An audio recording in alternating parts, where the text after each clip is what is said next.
যে সমস্ত নারীর চুল কোনো বেগানা পুরুষ দেখবে, ওদেরকে কিয়ামতের মাঠে জাহান্নামে চুলের মধ্যে লটকিয়ে রাখা হবে।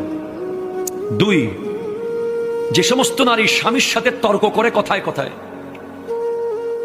বাকবিতান্ডে জড়িয়ে যায়, কথায় কথায় জবাব দেয়, স্বামীর মনে আঘাত দেয়, তাদের জিহ্বার মধ্যে লটকিয়ে রাখা হবে। জানিয়ে দেবেন আপনার ওয়াইফকে। আপনাদের সাথে আসতেছি একটু পরে। শুধু মেয়েদের কথা বলে চলে যাওয়ার লোক আমি না, আপনারাও আছেন সামনে। যে সমস্ত নারী পরকীয়া সম্পর্কে লিপ্ত এবং বিয়ের আগে বিবাহ বহির্ভূত প্রেমে লিপ্ত, এ সমস্ত নারীদের বুকের দুধের স্তরের মধ্যে প্যারাক মেরে লটকিয়ে রাখা হবে জাহান্নামে। নাউজুবিল্লাহ।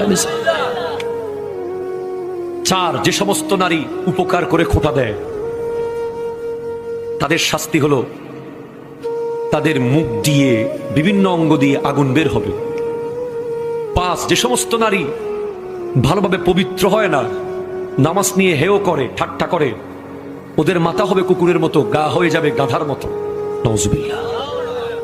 অথবা যাদের হাত পা বেঁধে রাখা হয়েছে, সাপ বিচ্ছু ছেড়ে দেওয়া হয়েছে, এরাই শাস্তিটা পাবে।